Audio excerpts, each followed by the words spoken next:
édition spéciale sur BFM Business. Et donc, on repart sur cette première journée de déconfinement. Comment l'ont vécu les uns et les autres, ceux qui sont sur le terrain, ceux qui sont en première loge ou qui représentent différents intervenants.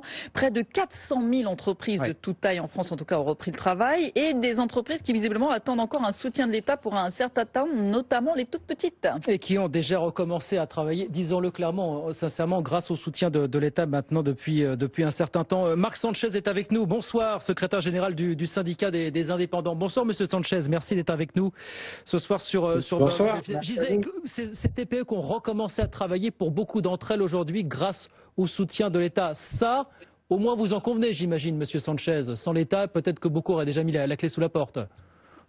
Sans l'État, il y aurait beaucoup de chômeurs aujourd'hui.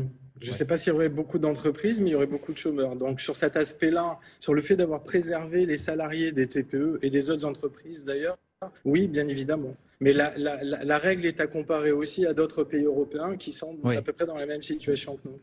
Mais alors, votre inquiétude et l'inquiétude de beaucoup aujourd'hui, c'est ce qui se passe au-delà du 1er juin, parce que Muriel Pénicaud, qui était avec nous il y a quelques minutes, vous l'avez peut-être entendu, nous confirme que oui, on va commencer à, entre guillemets, si vous me passez l'expression, débrancher quelques perfusions du côté du chômage partiel au 1er juin. Le fonds de solidarité, si je ne m'abuse, s'arrête également à la fin mai. Les reports de charges sont maintenus au-delà. Mais la grande question, et je pense que ça sera la vôtre, c'est est-ce que ça va suffire? Est-ce qu'il va falloir accompagner encore beaucoup de TPE pendant des semaines, voire des mois finalement? Comment est-ce que vous voyez la suite, vous, personnellement? Alors, tout dépend quelle est la volonté du gouvernement. Si la volonté du gouvernement est effectivement de préserver ces entreprises de moins de 10, de moins de 5 salariés, il va falloir proroger les mesures et je dirais même les accentuer de manière plus importante. Je pense notamment à tout ce qui concerne les annulations de charges patronales et de charges fiscales pour beaucoup d'entreprises, avec non seulement la dispense sur la période de confinement, mais aussi la prorogation de ce type de mesures. Au-delà des 3 mois qui ont été annoncés la semaine dernière par Bruno Le Maire pour toutes les TPE de moins de 10 salariés. Vous dites qu'il faut plus que 3 mois d'annulation carrément de charges. Il faut aller au minimum jusqu'au 31 août sur la problématique de l'annulation des charges et les étendre aussi, parce que je vous rappelle que la mesure elle est cantonnée aujourd'hui aux entreprises de moins de 10 salariés, d'accord, qui ont fait l'objet d'une fermeture administrative.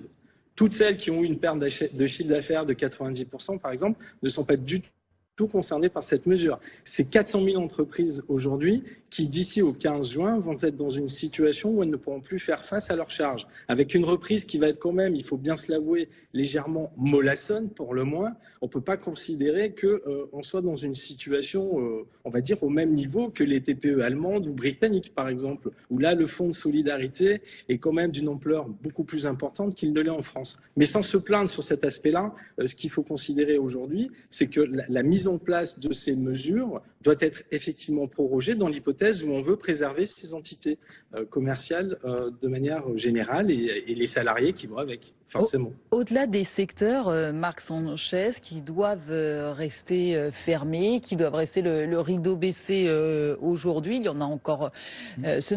Ce n'est pas la majorité, mais il y en a quand même encore beaucoup. Au-delà de ces secteurs-là, est-ce que les indépendants que vous représentez ont pu reprendre le travail aujourd'hui dans les meilleures conditions? Parce que ce qui est difficile aussi, parlons très prosaïquement pour les toutes petites entreprises, c'est les équipements en masque, c'est les distanciations sociales, c'est tout ce qui fait les règles sanitaires strictes qui vont préserver la santé de chacun.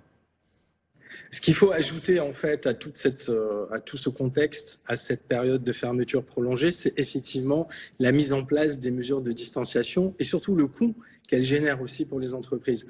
Non seulement sur le matériel qu'elles doivent supporter, mais aussi en productivité. Je vous prends un exemple. Pour traiter ou développer un chiffre d'affaires, on est obligé aussi de garder ses salariés plus longtemps. Qui dit garder ses salariés plus longtemps, ça veut dire aussi de les payer plus.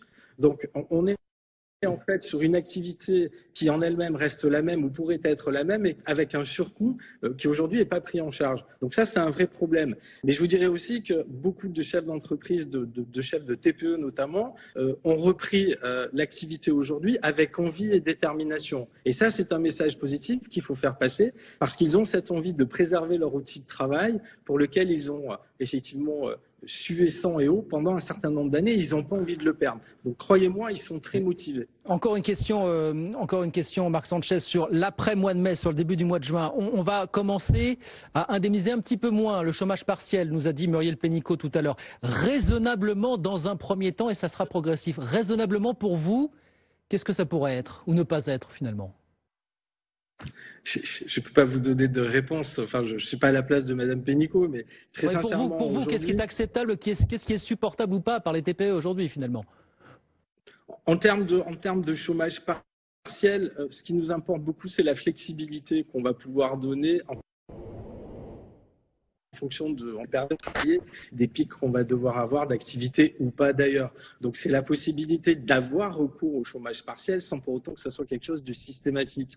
Aujourd'hui, on n'est pas dans ce schéma-là. Aujourd'hui, le schéma dans lequel on est, c'est que nous avons des charges sociales et fiscales que nous devons payer et qui aujourd'hui vont continuer à se cumuler, sur lesquelles on va devoir faire des prêts pour rembourser de la dette sur laquelle on n'a pas eu de chiffre d'affaires. Et ça, très clairement, aujourd'hui, on doit avoir un allègement et des perspectives qui doivent être données. Le gouvernement est entré dans ce schéma-là, l'a accordé aux restaurateurs, l'a accordé aux hôtels, au secteur du tourisme, a ouvert la porte aussi aux TPE qui avaient été fermés administrativement. Nous lui demandons de continuer à progresser dans ce sens-là, car c'est ça, en fait, qui va constituer la relance. On ne lui demande pas de payer nos salariés. Nous paierons nos salariés avec le chiffre d'affaires qu'on va générer sans avoir, on dirait, en perspective de payer les dettes pour lesquelles on n'a pas aujourd'hui de chiffre d'affaires correspondant. Et ça, c'est un vrai problème. Et je pense que le gouvernement en est conscient et qu'on va y arriver très clairement. On vous souhaite en tout cas être entendu. On en saura un peu plus sur ce qui subsistera après le 1er juin, vraisemblablement cette semaine, nous a dit Muriel Pénicaud. Merci beaucoup Marc Sanchez.